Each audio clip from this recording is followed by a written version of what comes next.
Alright, you guys. Here I have adjusted the code now to insert the data that we are pulling every day from the SQLite JSON into a SQLite DB that's stored locally on my system. And we're going to use EF Core to interact with the SQLite DB. So to talk about the changes, so what I have here originally, when I was looping through each of the games that were found, I was just printing this information onto the console. So now what I'm doing is I'm storing each game into a list of this model. And this model is the model that we're going to use that looks like the SQLite DB, or that has the same structure as the SQLite DB.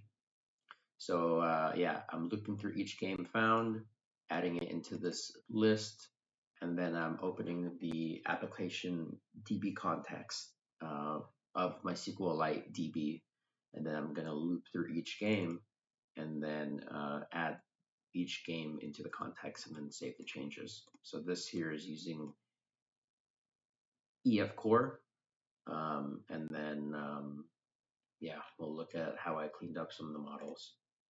So here I had all the models for the JSON that we were reading for the schedule league at the root of models.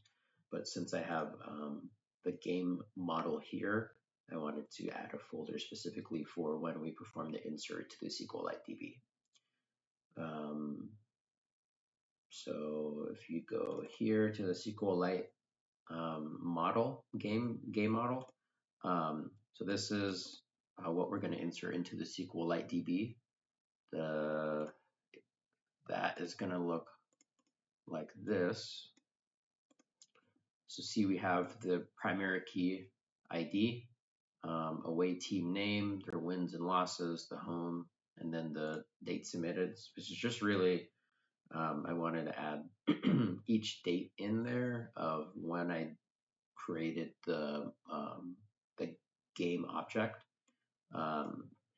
Maybe I'll use it, maybe I won't, maybe, oh, well, I could use it for when I want to later on make a API request to see what is the upcoming game. I could just run the date submitted.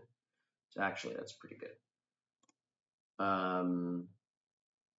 So yeah, that's the SQLite, and then that's the model. And then if we go to the application DB context, here I'm just using entity framework core using the DB context base. And yeah, my source is just this local DB file. So we can see this all in action. Let me close the data here. Delete the records, make changes. And then if I run this,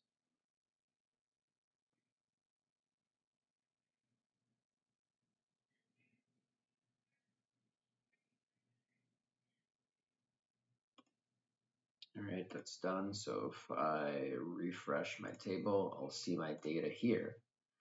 So here we see that there's 5 teams that are playing today.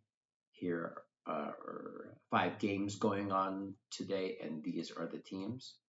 And then there's their record. So then we can use that later to determine their win and loss ratio to help us determine and predict what team is going to win. So this is just some simple data that we're going to use to help encourage the predictive model that we're going to create.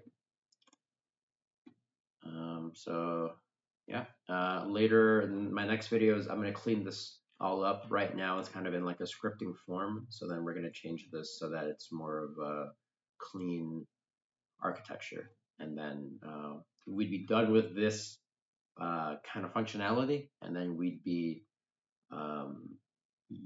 making a new video for pulling in the injury reports. So see you guys then. Bye.